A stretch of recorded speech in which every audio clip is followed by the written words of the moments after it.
2주 전 금요일 우리 기도회 때 고린도전서 말씀 13장 전반부를 대략적으로 저희 함께 나누었었습니다. 자, 제가 다시 한번 고린도전서를 우리가 함께 볼 때 반드시 먼저 기억해야 할 것, 잊지 않고 머릿속에 담아두고 고린도전서를 보아야 할 첫 번째 내용이 뭐냐면,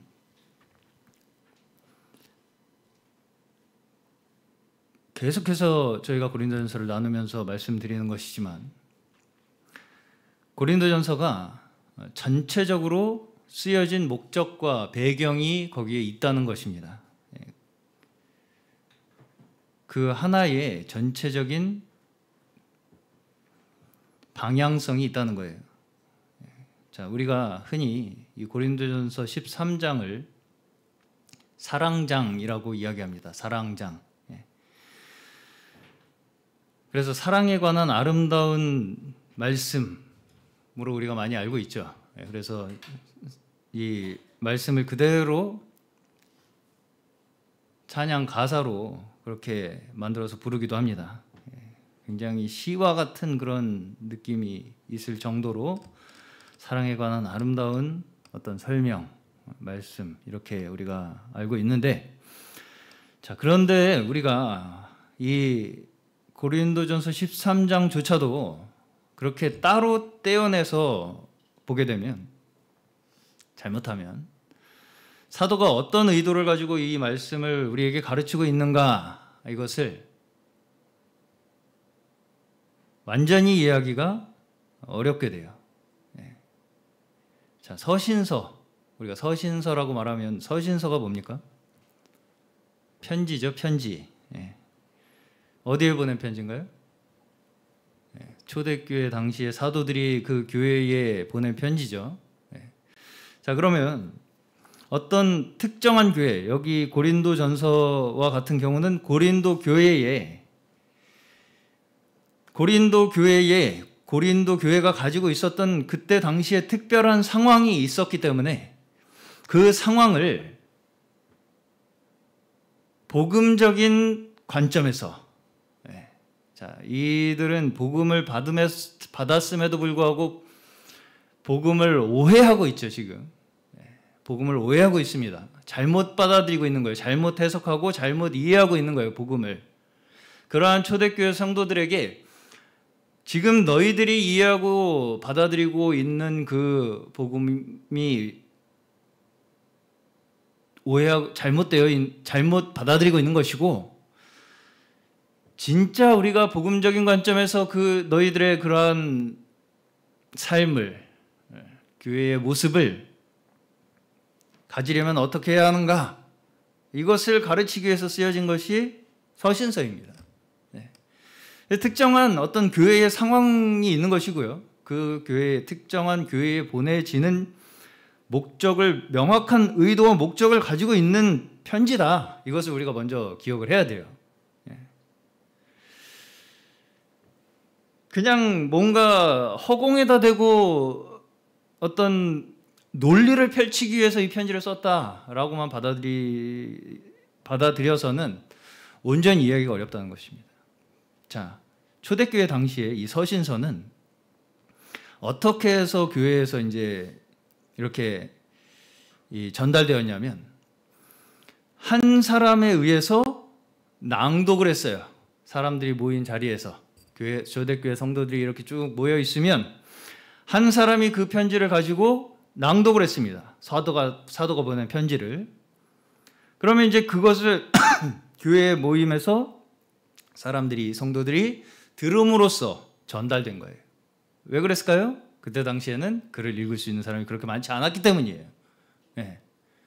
글을 읽을 수 있는 한 사람이 서신서가 이렇게 사도에게서 오면 쭉 읽어준 거예요.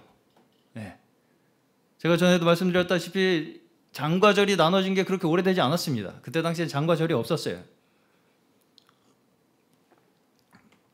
그럼 어땠겠습니까?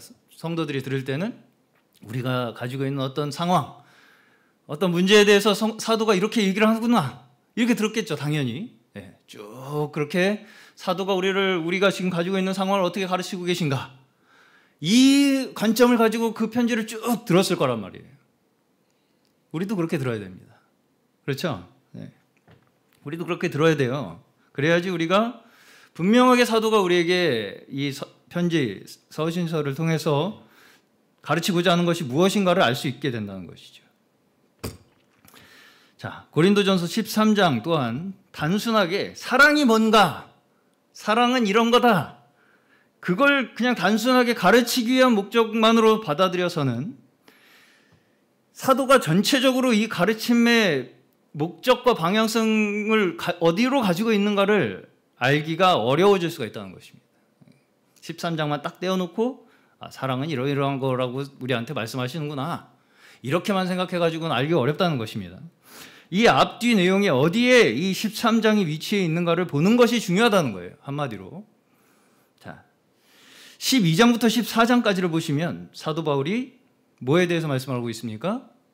은사가 무엇이냐 이걸 14장까지 12장에서부터 14장까지에 걸쳐서 말씀하고 있어요. 가르치고 있어요. 은사가 무엇이냐. 자, 다시 한번 말씀을 드리지만 전체적으로 고린도전서라는 이 서신서 자체가 당시에 고린도 교회에 있었던 문제들의 핵심적인 문제가 뭐였냐면 바로 지식적 사상, 지식적으로 신앙생활하는 이 그리스도인의 모습, 이것을 가르치기 위해서, 그것을 경계하게 하기 위해서 기록된 것이 이 고린도전서 서신이라는 것이죠. 그걸 경계하기 위해서 지식적인 사상, 지식적인 신앙생활, 그것을 경계하기 위해서 기록된 서신이라는 것입니다. 자, 특별히 12장부터는 은사가 무엇이냐, 다시 말해서 무슨 말이냐면 지금 고린도 교회 성도들은 은사를 뭘로 받아들이고 있다는 것입니까? 지식으로 받아들이고 있다는 거죠. 은사를 지식으로 받아들이고 있어요. 은사를 지식으로 받아들임으로써 나타나고 있는 문제들을 이야기하는 것입니다. 12장부터 14장까지. 자, 12장에서 계속해서 말씀하시는 게 뭐냐면 은사를 주신 것은 각자 자기의 은사를 자랑하라고 주신 것이 아니라는 것입니다. 그것이 12장의 내용이에요. 12장에서 은사들의 목록이 나오잖아요. 첫 번째는 사도요, 두 번째는 선지자요. 이러한 목록, 이 은사가 무엇이다라고 이렇게 적어 놓은 이 목록, 은사의 목록이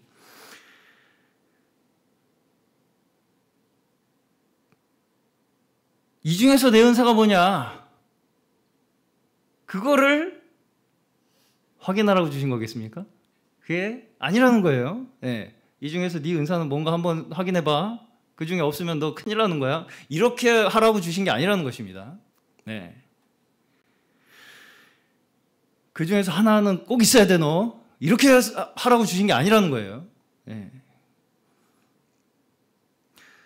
자, 이러한 말씀에 있어도 12장의 그런 은사의 목록에 있어서도 우리가 받아들이기에 잘못하면 전체적으로 사도 바울이 기록한 의도와 목적을 벗어나서 그저 문자적으로 받아들이는 거예요. 그렇게 써 있잖아. 그렇게 써 있잖아. 은사가 이거라고 써 있잖아. 그러면 여전히 우리의 은사는 뭐고 은사에 마치 뭔가 우열이 있는 것처럼 그렇게 받아들일 가능성이 있다는 것입니다. 이게 우리가 말씀을 받아들일 때 이 서신이, 이 편지가, 이 글이, 이 말씀이 우리에게 왜 사도가 썼는가를 생각하지 않고 그냥 써있는 그 자체를 가지고 우리가 거기에 문자에 매달리면 이렇게 써있잖아. 사도, 선지자 이거 몇 가지 은사, 이 중에 하나 안 걸리면 은사 아니잖아 라고 받아들일 가능성이 있다고요. 그렇게 하라고 주신 말씀이 아닙니다. 잘 읽어보시면, 12장을 전체를 잘 읽어보시면 12장 전체를 통해서 사도 바울께서 우리에게 말씀하시고자 하는 의도는 절대 결단코 그런 뜻이 아닙니다. 오히려 그런 눈에 보이는 은사를 쫓지 말라고 말씀하시기 위해서 그런 은사들을 나열하신 거예요. 자, 여기서 은사들은 이미 당시에 나타나고 있었던 많은 은사들에 대한 설명이에요. 오히려 없는 거를, 사람들이 모르는 거를, 은사가 뭔지 몰라 우리는. 근데 사도 바울 선생님이 은사가 이거라니까 이런 은사가 있구나, 그럼 우리는 이런 은사를 가져야 되겠네 라고 생각하게 된 게 아니고, 이미 고린도 교회는 수많은 엄청난 은사들이 일어나고 있었다고요. 그렇죠? 이미 당시 나타나고 있었던 은사들에 대한 설명이에요. 사도 바울이 하시고 있는 어떤 특정한 은사를 이거 은사야 라고 규정하기 위해서 하신 말씀이 아니라고요. 다시 말씀드리면, 은사는 이런 은사는 좋은 은사고 이런 은사는 나쁜 은사고, 이게 더 좋은 은사고 이게 더 나쁜 은사라고 말하고 있습니까? 아닙니까? 그렇게 말씀하고 있지 않아요. 절대로. 그렇죠? 연약한 지체가 더 요긴하게 쓰인다고 말씀하시죠. 자, 이미 하나님께서는 성령의 나타나심을 통해서 우리에게 은사를 주셨습니다. 이미 우리는 다 은사를 받은 자들이에요. 받았어요, 다. 누구 하나 할 것 없이 다 우리는 은사를 받은 자들이라고요. 자, 여기서 말씀하시는 것은 우리가 이미 받은 그 은사를 어떻게 사용해야 복음에 합당하게 사용할 수 있는 것인지를 말씀하고 가르치고 있는 것이지, 내 은사가 이 목록 중에 있나 없나를 체크해 보라고 주신 게 아니라는 것입니다. 그렇죠? 이 목록 중에 내 은사가 있나 없나 체크해 보고 내 은사가 더 좋은 은사가 나쁜 은사가 그거 한번 확인해 보라고 주시는 말씀이 아니라고요. 아닙니다. 절대로 아니에요. 그런 식으로 받아들이시면 안 됩니다. 절대로. 오히려 내가 받은 은사를 어떻게 우리가 사용해야 그것이 복음에 합당한 우리의 믿음인가를 말씀하고 계시는 거예요. 가르치고 계신 거예요.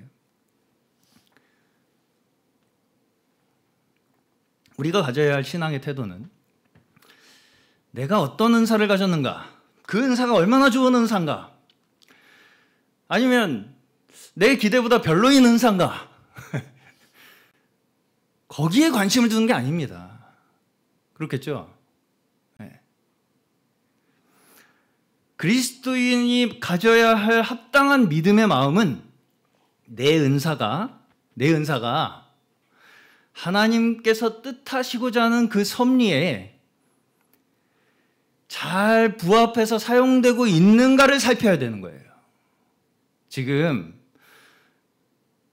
사람들은 나는 왜 이런 은사를 주셨지?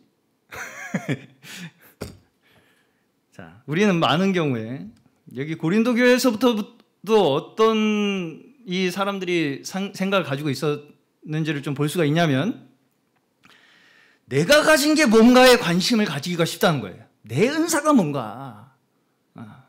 마치 뭐가 안에 들어있는지 모르는 선물 상자를 받아놓고 풀어보는 거하고 비슷해요. 그래서 그럼 이제 풀면서 어떻게 했습니까? 내 선물은 좀 더 좋았으면 좋겠는 거죠. 남들보다. 그렇죠? 근데 뜯어봤더니 별로야. 꽝이야. 꽝도 있는 거예요, 심지어. 거기에. 별로네. 내가 원한 은사는 이게 아닌데, 나는. 왜 나한테는 이런 게 걸렸지? 그게 믿음입니까? 아니죠.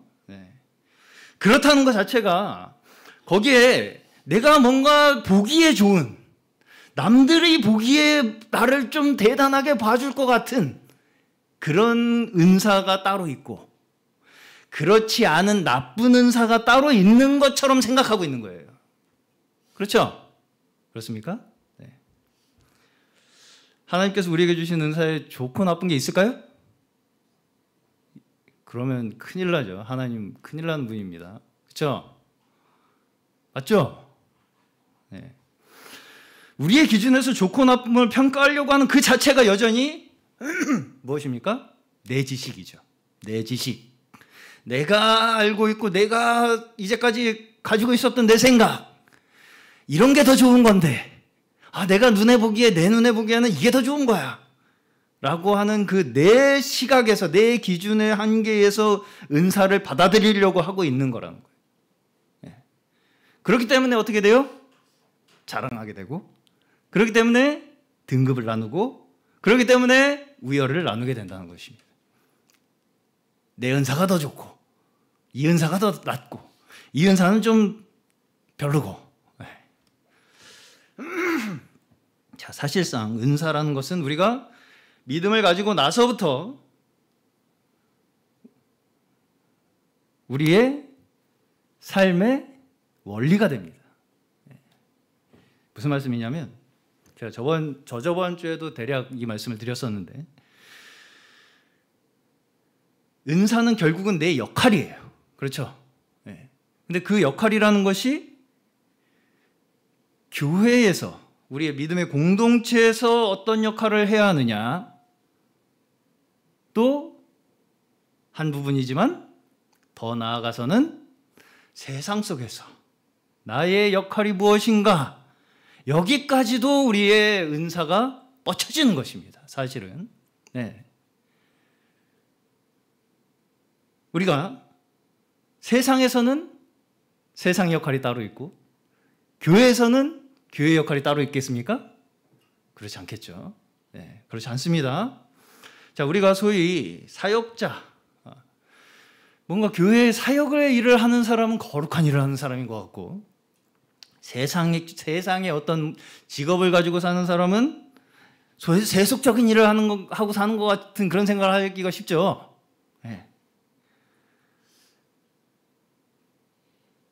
그게 맞는 생각일까요? 우리가 사실상 신약의 성도들, 신약의 이 믿음에 입각했을 때는 그 구분이 다 사라졌다고 봐야 합니다. 어떤 직업이나 어떤 특정한 일을 하는 것에 대해서 우리가 어떤 일은 거룩하고 어떤 일은 세속적이다라고 하는 구분은 사실상 지금 우리의 신약의 시대에 와서는 사라졌다고 봐야 합니다. 자, 우리는 누구나 세상 속에 살아가요. 안 그렇습니까? 사역의 일을 한다고 해서 세상 속에서 안 살아갑니까? 다 세상 속에 살아가고요. 그 세상 속에서 특정한 역할을 가지고 살아갑니다. 그렇죠? 우리가 현재 하고 있는 어떤 일들에 대해서 우리가 직업을 가지고 살아가잖아요, 누구나. 그런 일들에 대해서 우리가 함부로 어떤 일은 세속적이고 어떤 일은 거룩하다, 이런 나름대로의 기준을 가지고 판단하는 그 판단이 맞을까요? 틀릴까요? 틀릴 가능성이 매우 크다는 것을 저는 말씀드리고 싶습니다. 그런 기준으로 우리가 거룩함과 세속적인 것을 나눌 수 있는 것이 아니에요.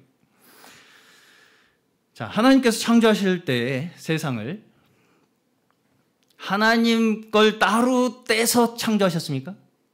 아니죠. 이 온 만물, 우주 만물을 다 하나님 것으로 창조하셨어요. 하나님께서. 우리가 눈으로 보고 있는 모든 것이 다 하나님 것이죠. 그렇죠? 우리가 살아가는 세상이 어떻게 움직이고 있는가, 우리가 세상에서 하는 일들이 어떻게 이 세상에서 이렇게 역할을 하고 있는가, 이걸 다 알 수 있습니까? 우리가? 알 수 없습니다. 우리가 알 수 없어요. 그저 우리는 각자 우리 한 사람 한 사람에게 주신 그 인생, 그 한 사람 한 사람의 인생 자체가 하나님께로부터 온 것이다 라는 것을 믿는 믿음으로 살아가는 자들이에요. 우리의 인생 그 자체가 사실은 우리의 하나님께서 주신 사명이라는 것, 그걸 믿는 자들이 하나님을 믿는 믿음의 자녀들이에요.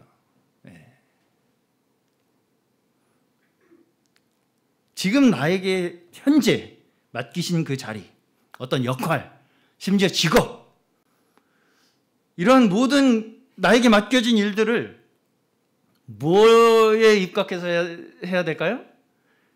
하나님의 자녀로서 내가 하나님께서 나에게 주신 사명이라는 믿음으로 해나가는 것, 그것이 우리의 믿음의 생활이에요.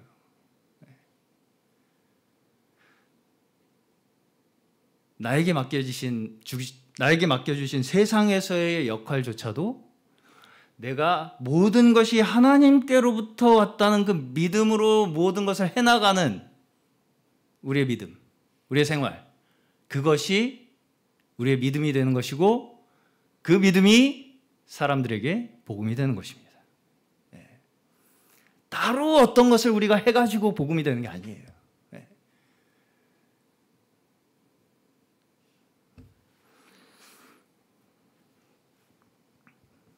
세상 속에서 세속적으로 살다가 교회에 와서 갑자기 거룩해지는 게 아닙니다. 절대로. 그런 식으로 우리의 신앙생활이 이루어지는 게 아니에요. 네. 그렇겠죠? 너무 당연한 말씀을 하고 있죠, 제가. 네.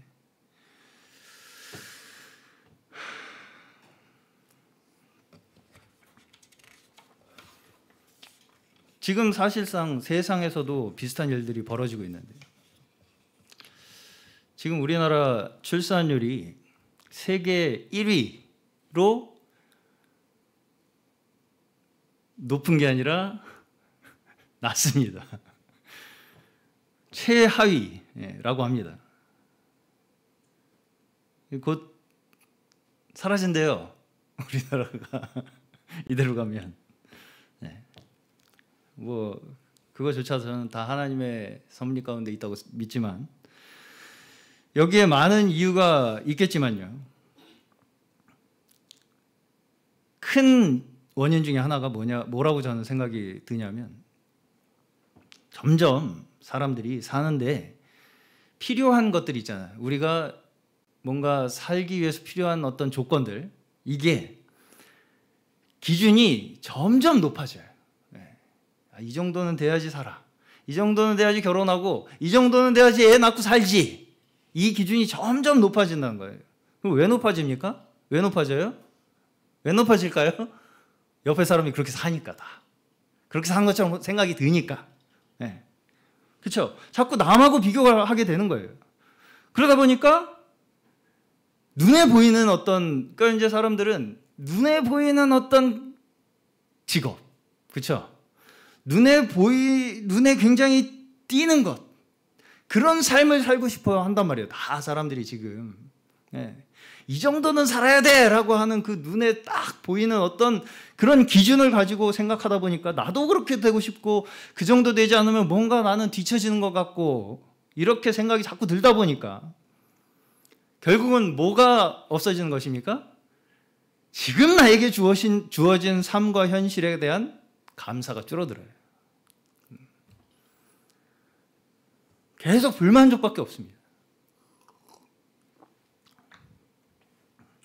그러니까 이렇게 불행한 삶을 왜 내가 또 애를 낳아가지고 불행한 삶을 또 애한테 살게 하겠냐, 할 필요가 뭐가 있냐.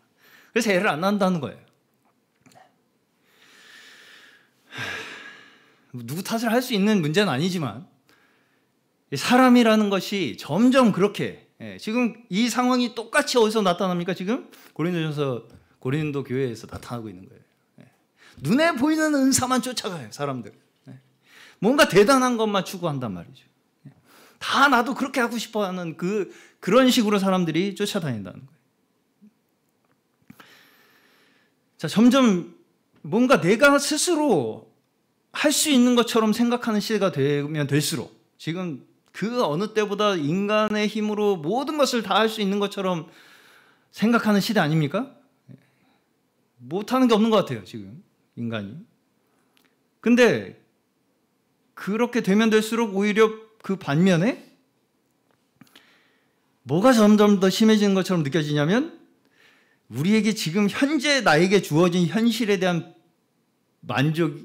감사가 줄어들어요. 그러다 보니까 진짜 우리의 삶에 필수적으로 있어야 하는 것들은 잊어버리게 되는 것이 아닌가, 저는 그렇게 생각이 듭니다. 뭔가 나는 그렇게 눈에 보이는 어떤 내가 생각하는 기준에 입각해서 내가 막 그렇게 맞추면 뭔가 행복해질 것 같은 방향으로 나아가는데, 정작 현실 지금 내가 필요한 내 존재, 지금 현실적으로 나에게 필요한 그 어떤 것들은 다 잃어버리고 놓치고, 그 어느 것 하나 사실은 우리 손에 쥐어지지 않는 그런 삶을 살고 있는 것이 아닌가, 그런 좀 걱정이 됩니다. 자, 우리가 믿음으로 그리스도인으로서 살아가기 시작하면서 그 동시에 우리에게 유일한 딱 하나의 역할이 주어집니다. 그리스도인이 되면서부터 시작되는 우리의 딱 하나의 역할, 그것이 무엇이냐면 하나님의 자녀로서의 역할이에요. 자, 가정에서, 직장에서, 이웃과 친구들의 관계 속에서 조차도 우리의 역할은 딱 하나예요. 사실 하나님의 자녀. 하나님께서 지금 나를 여기에 보내셨다고 하는 그 믿음, 그게 하나님의 자녀의 믿음이죠. 지금 내가 여기에 있는 이유가 하나님께서 나를 여기에 보내셨기 때문이야 라고 믿는 그 믿음, 그 믿음이 있기 때문에 우리는 매 순간을 최선을 다할 수 있는 거예요. 감사할 수 있는 것이고요. 누구도 가질 수 없는 정체성이고 태도입니다. 하나님의 자녀만 가질 수 있는 삶의 태도예요.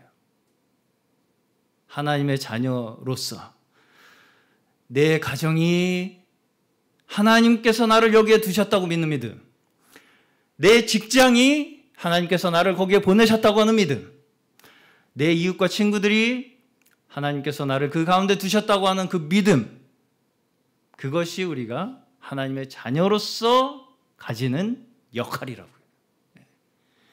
자, 이것에 대해서 우리가 잘못 오해해서 내가 하는 특정한 역할에 치중하게 돼요. 교회에서도 내가 하는 어떤 역할이 있죠. 다 각자 있습니다. 그 역할이 너무 이렇게 치우쳐가지고 어떻게 되냐면, 내가 이 정도 했으니까 너도 이 정도는 해야 될 거 아니야. 밥값은 해야지 너도. 라고 하면서 마치 신앙생활이 서로를 채찍질하는 게 신앙생활인 것처럼 그렇게 오해할 가능성이 있다는 것입니다.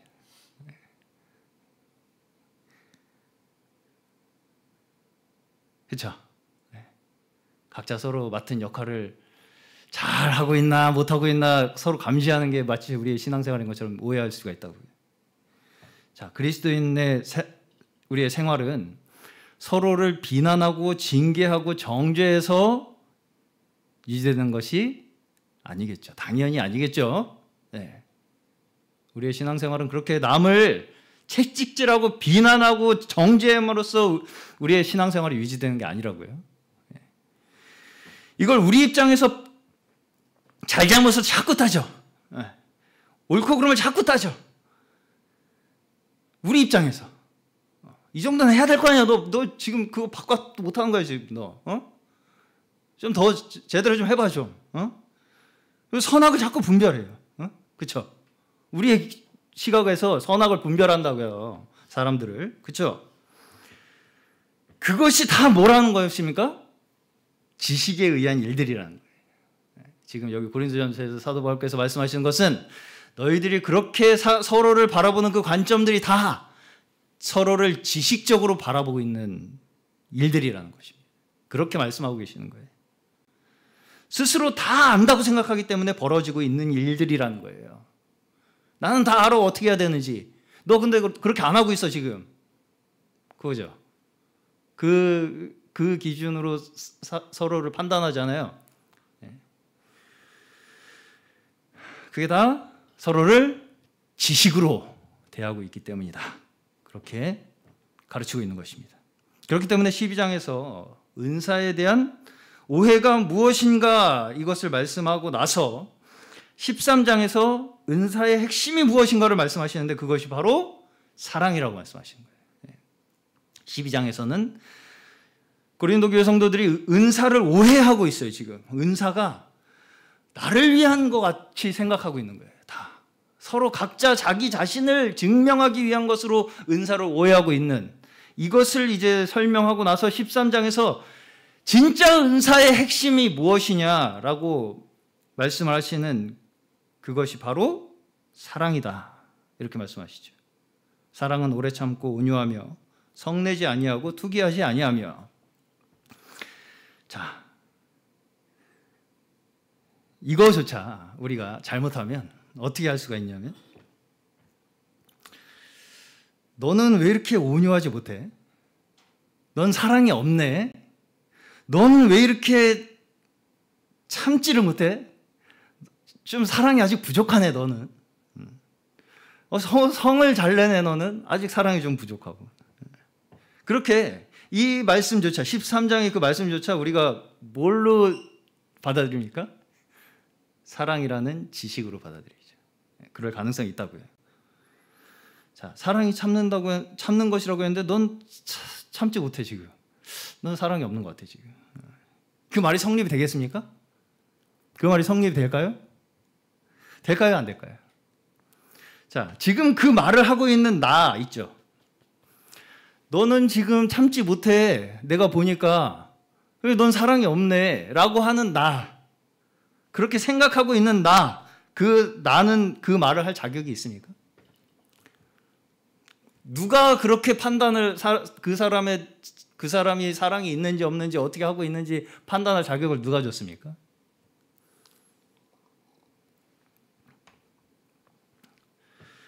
지금 나도 그렇게 말을 하는 나 자신도 상대방의 그러한 부족함을 참지 못하고 온유하지 못한 모습을 가지고 있는 것이죠. 맞습니까? 자기가 자기 덫에 걸리고 있는 거예요 지금. 그렇죠? 이것이 지식적인 믿음의 특징입니다. 어떤 말씀을 그저 논리로만 이해하려고 해요. 그래서 외적인 규칙으로 삼으려고 해요. 자꾸. 그렇죠? 오래 참아야지. 사랑은 오래 참고 시기하지 말아야지. 그렇게 오래 참지도 못하고 자꾸 시기하고 그러면 니네 사랑 아니야 그거. 우리는 그렇게 하자. 이제부터 오래 참자. 우리는 오래 참읍시다 이제부터. 그렇게 결심하면 될까요? 그러면 사랑이 이루어지겠습니까 우리에게? 여기서 사도 바울께서 사랑의 특징을 우리가 설명하고 있는 것은, 제가 오늘 말씀 제목이 뭐였죠? 사랑이라는 착각. 왜 지금 여기서 사랑의 특징을 설명하고 있냐면, 한마디로 너희들이 지금 사랑이라고 생각하는 그거 사랑 아니야. 사랑을 착각하고 있어 너희가 지금. 이걸 알려주기 위한 것입니다.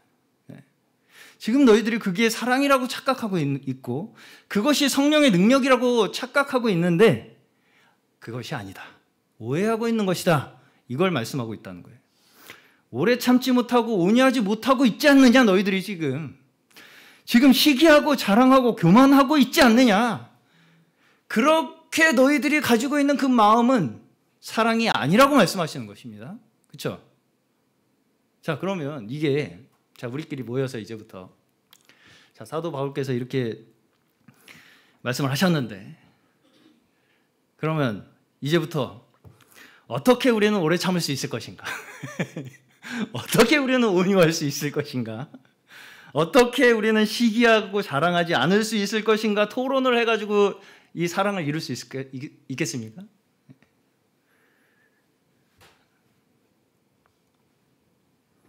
우리가 자주 듣는 얘기 중에 우리 교회는 이렇게 사랑이 좀 부족한 것 같아. 이걸 가지고 토론을 해 우리가. 왜 우리 교회는 사랑이 부족할까? 토론 주제, 오늘의 토론 주제. 그렇게 토론을 하면은 결론이 나오겠습니까? 이거는 토론 주제가 아니에요. 사랑은. 그렇죠? 그렇게 우리가 서로 의논한다고 사랑이 이루어지지 않아요, 절대. 그렇죠?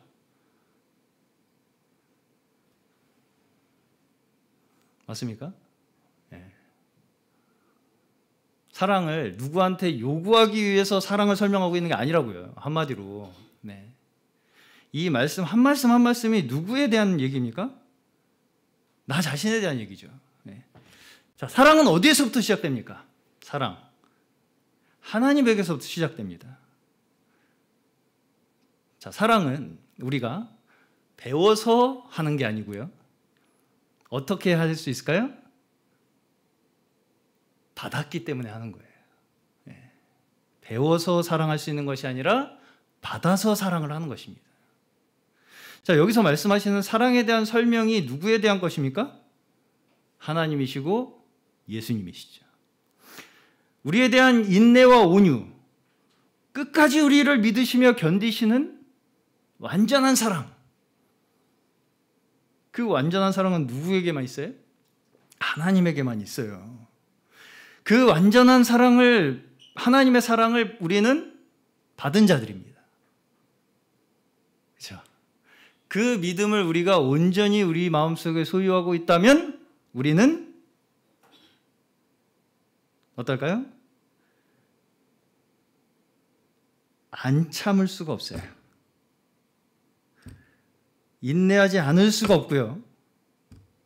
교만할 수 없습니다. 그렇게 되는 거예요.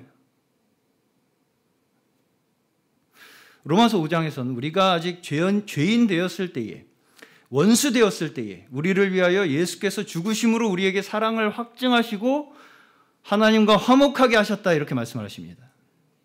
자, 우리가 사랑이라고 할 때 시작 지점, 그 사랑의 원천이라고 생각해야 하는 지점이 어디입니까? 십자가예요. 우리 모두가 사실은 멸망할 죄인들이라는 그 우리 깊은 중심에서부터의 고백.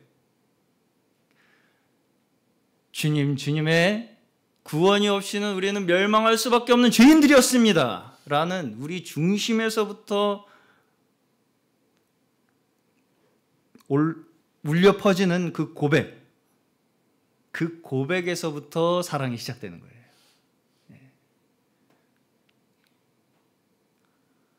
받은 사람이잖아요. 우리가 다 죽을 수밖에 없는 그 우리의 운명에서 구원해 주신 그 사랑을 받은 자들이라고.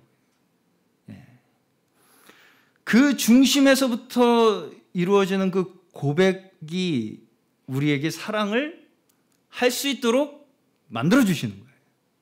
내가 사랑의 근원이 아닙니다.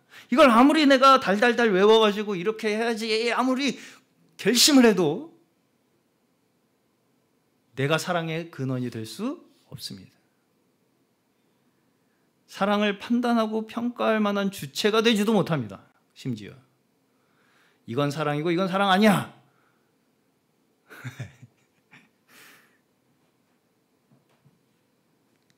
우리는 그냥 사랑을 하는 자들이에요.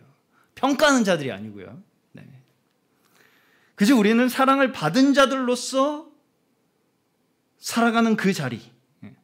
우리는 그냥 사랑을 받은 사람들로서 살아가는 거예요. 거기에서부터 우리의 사랑이 시작되는 거예요. 네.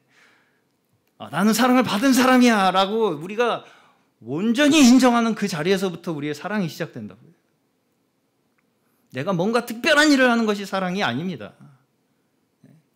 특별한 어떤 일을 하는 것에서 사랑이 생기는 것이 아니고요.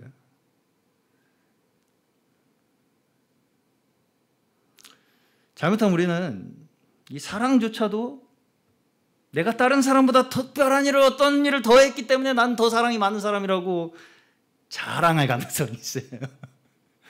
그렇죠? 나는 다른 사람을 더 도와줘. 그래서 난 다른 사람보다 더 사랑이 많은 사람이야. 자랑이에요. 그것도 잘못하면. 네. 그렇죠? 그렇겠죠?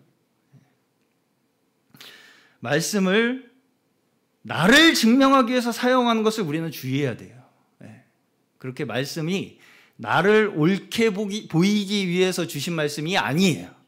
네. 말씀은 나를 옳게 보이기 위해서, 나를 증명하기 위해서, 나는 이렇게 좋은 사람이라는 걸 사람들에게 내보이기 위해서 말씀을 사용하라고 주신 것이 아니라고요. 네. 성경의 모든 말씀은 우리 각자의 양심의 심령 속에 하시는 말씀입니다. 어떤 단체에서 심지어 서로 평가라고 주신 말씀도 아니에요. 우리끼리 사랑이라는 건 이런 거니까 너희끼리 한번 누가 사랑인지 아닌지 한번 서로 판단해봐, 평가해봐. 그렇게 주신 말씀이 아닙니다. 그런 식으로 받으시면 안 돼요. 절대로. 네. 하나님께서 절대적인 진리로서 각 사람을 경계하시기 위한 것이 성경입니다. 제가 서두에 말씀드렸다시피 초대교회에서 한 사람이 편지를 읽어줬어요. 성도들에게. 그럼 성도들은 그 말씀이 다 각자에게 주시는 말씀으로 들었을 거 아니에요. 그렇죠? 네. 나에게 지금 있는 문제에 대한 말씀으로 들었을 거 아니겠습니까? 네. 각 사람에게 주시는 거예요. 내가 지금 갖고 있는 그 생각, 내가 가지고 있는 그 지금 사상, 거기에 입각해서 내가 이렇게 하고 있는 이 행동, 이것이 사도의 가르침에 의해서 우리가 봤을 때 내가 지금 가지고 있는 생각이 복음에 의해 입각했을 때 위배되는 거였어요. 지식이었어요. 이것을 각 사람에게 알려주시기 위해서 쓰신 편지라고요. 그렇겠죠. 네. 이거를 어떤 어떤 그룹 속에 서로를 평가하기 위해서 평가지로 주신 게 아니라고요.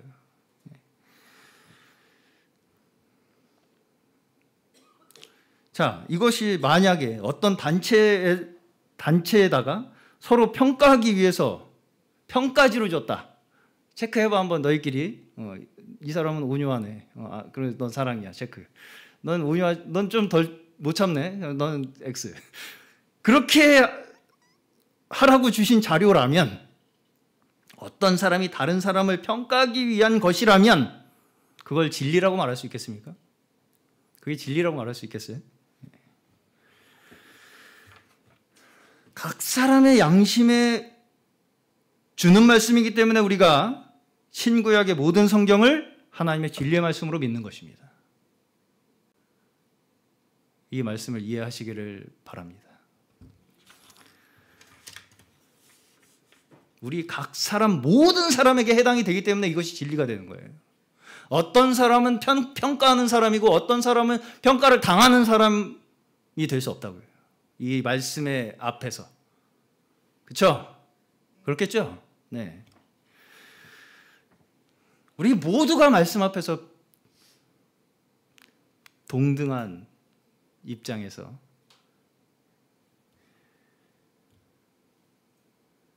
하나님의 말씀에 제단 위에 설 수 있기를 바랍니다. 믿는 이들이라면 말씀을 받을 때 다른 사람을 자꾸 떠올리면 안 돼요. 그렇죠? 나를 떠올려야 됩니다. 나를. 우리 목사님은 이대로 안 하시던데, 우리 목사님 잘 못 참으시던데 자꾸 화내시고 저 사람 저거 사랑이라고 하더니 아니었네. 이런 식으로 생각하면 판단하기 위한 말씀으로 받지 않으시기를 축원합니다. 네, 그렇게 판단하라고 주신 말씀이 아니라고요. 아닙니다. 네. 많이 들어본 말이죠. 근데 굉장히 그렇게 쉽게 우리가 생각하기가 쉬워요. 네. 완벽한 사람은 없습니다. 다. 네. 고린도서 13장 보시면 이 바로 우리 오늘 본문 다음에 보시면 부분적으로 안다는 거예요. 우리가 다. 네. 우리는 다 완전한 사람이 없다는 것입니다. 네. 부분적으로 다 우리는 지금은 부분적으로밖에 몰라요. 다. 네. 그럼 다 우리가 한 사람 한 사람이 이 말씀 앞에서 온전해지는 거예요. 네. 그걸 누구를 자꾸 거기다 갖다 대면서 말씀이랑 안 맞네 이 사람. 이게 자꾸 거기다가 딴 사람 갖다 대요. 네. 그러라고 주신 말씀이 아니라는 것입니다. 네. 각자가 자기의 믿음의 분량에 따라 말씀을 순종하면 되는 거예요. 자, 잘못하면 나는 그 자리에 머물러 있어요. 그리고서 마치 다른 사람을 판단하는 것이 마치 나는 그 경지에 이미 오른 사람인 것처럼 착각하게 만드는 거예요. 그게 지식적 신앙입니다. 예. 나는 다 알아. 사랑이 뭔지 난 다 알아. 나는 오래 참고 여기 다 써 있잖아. 넌 오래 못 참네 근데. 너는 구제도 안 하고 너는 온유하지도 않고 넌 자꾸 투기하고 너는 자랑하네. 그래서 넌 사랑이 아니네. 아니야. 내가 너 오늘부터 사랑 아니라고 이제 얘기해 줄게. 앞으로 잘해. 그러면 꼭 마치 나는 사랑이 다 이루어진 사람처럼 착각하게 만든다고요. 그렇죠? 그게 지식적 신앙이라고요. 그게 지식적 신앙이라는 거예요. 여기서 벗어나게 하시는 것이 사도의 가르침이에요. 이런 우리의 지식적 한계에서 벗어나게 하시는 거. 자꾸 딴 사람 판단하고 이거 가지고 지식으로 내가 내 머릿속에 집어넣고서 그거 가지고 딴 사람 자꾸 판단하는 그 지식적 사상에서, 그 지식적 신앙에서 벗어나게 하시는 것이 하나님의 말씀입니다. 자, 사실은 우리가 안 참으면 어떡할 겁니까? 안 참으면 어떡할 거예요? 나 못 참아! 참지 말아봐, 그럼 어떻게 할 건데, 그러면. 성낼 자격도 없는 사람들이에요, 사실. 별 수도 없고요. 그쵸? 네, 답도 없어요. 아무리 성내고 안 참아도 답도 없어요. 사실. 그냥 혼자 그냥 막 열 받고 끝나는 거예요, 그냥. 그렇잖아요. 교만할 수도 없는 자들입니다, 사실. 겸손할 수밖에 없는 자들이고요. 네. 그것이 원래 우리의 자리입니다. 그렇죠? 네. 그리스도가 머리 되신 몸의 자리, 우리의 자리가 거기라고요. 그리스도가 머리가 되셨잖아요. 우리의 그 몸의 자리, 거기에서 우리가 벗어나 있기 때문에 자꾸 자랑하는 거예요. 벗어나 있기 때문에 교만하고 성내는 것입니다. 그 몸의 자리에서 자꾸 벗어나려고 그래요. 그래서 뭐가 되려고 그래요? 머리가 되려고 그래요. 내가. 네. 머리가 되려고 하면 할수록 화가 잘 나요. 못 참아요. 교만하게 되고요. 겸손하지 못하게 돼요. 머리가 되려고 하면 할수록 나를 통해야 주님을 만날 수 있다. 이렇게 주장하는 자만에 빠지게 되고요. 자, 하나님은 예수님을 통해서 만나야 하죠. 우리가 예수님을 우리가 믿음으로써 하나님과 화목하게 되었죠. 그러면 예수님은 어떻게 해서 만나요? 나를 통해서만 만날 수 있어요. 그렇게 주장을 한다고요, 사람들이. 머리가 되고자 하는 사람들이 그렇게 주장을 하고 싶어 합니다. 하나님은 예수님을 통해서 만날 수 있지만 예수님은 나를 통해서 만나야 된다. 넌 나를 통하지 않으면 예수님 절대 할 수 없어, 너는 혼자서. 이렇게 주장하고 싶어 한다고요. 자, 모든 사람이 직접 예수님을 통해서 우리는 하나님을 만나는 것입니다. 맞습니까? 우리 한 사람 한 사람 각자가 예수님을 통해서 하나님을 만날 수 있다고요. 거기에 중간에 뭔가를 끼워 넣는 순간 그것이 예수님을 대체하게 되는 거예요. 그렇죠? 그렇죠? 네. 머리가 대치되는 것입니다. 한마디로 머리가 대치되는 거예요. 네. 어떤 사람을 예수님과 나 사이에 중간에 껴 넣는 그 순간 네. 머리가 대치되는 거라고요.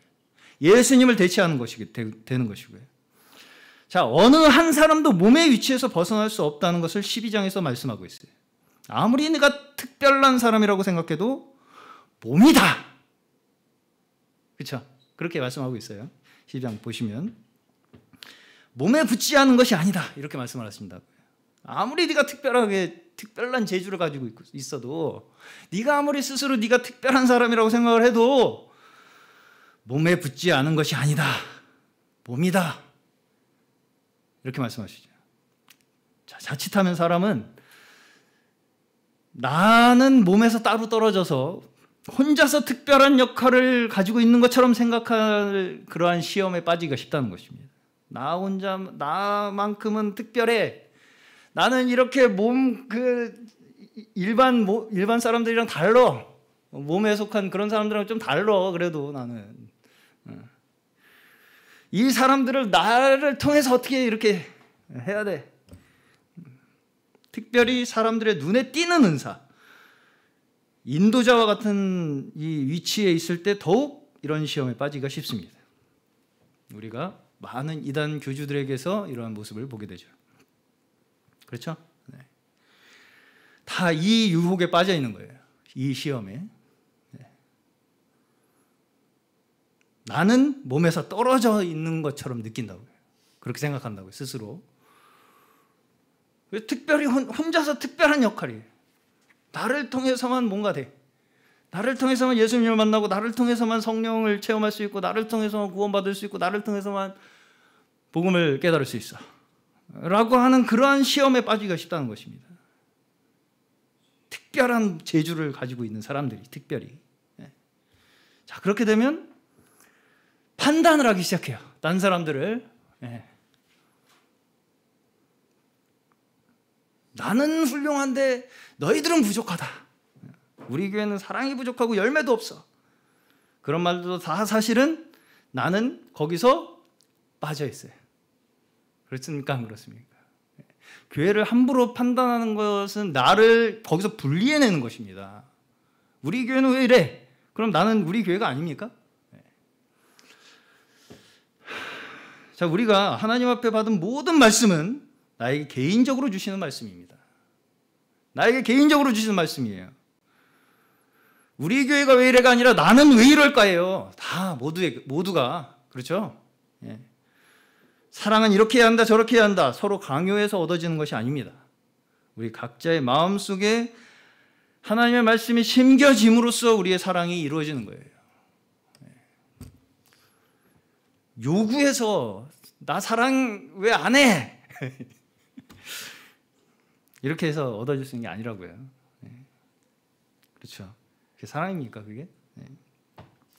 자, 또한 성령의 열매, 복음의 열매 또한 우리에게 사랑이 더욱 이루어짐으로써 얻어지는 거예요. 성령이 더 강하게 역사하기를 원하시죠. 복음의 열매가 더 풍성하게 맺혀지기를 원하시죠. 그렇게 되기 위해서는 우리 각자의 심령 속에 사랑이 이루어져야 되는 거예요. 이 온전한 사랑이 이루어져야 되는 거예요. 남에게 요구하지 않고, 강요하지 않고, 자꾸 딴 사람 탓으로 돌리지 않고, 자랑하지 않고, 교만하지 않고, 오래 참고, 믿어주고 하는 이 사랑이 우리에게 이루어짐으로써 성령의 열매는 맺어지는 것이고 복음의 열매는 맺혀지는 것입니다. 그렇겠죠? 그러지 않는 열매가 과연 열매라고 말할 수 있을까요? 오늘 저희가 모두 늘 처음 받은 그 사랑을 우리 마음속에 잊지 않고 오늘 나에게 주신 말씀, 그것이 오늘 나를 살게 하시기 위해서 하나님께서 주신 말씀이에요. 그렇죠? 오늘 나에게 주신 은혜, 마찬가지로 오늘 하루를 하나님 안에서 우리가 살 수 있도록 우리에게 주시는 은혜, 오늘 나에게, 지금 나에게 주시는 말씀과 은혜 안에서 늘 감사와 기쁨이 넘치시는 저희 모두 되시기를 주님의 이름으로 축원합니다.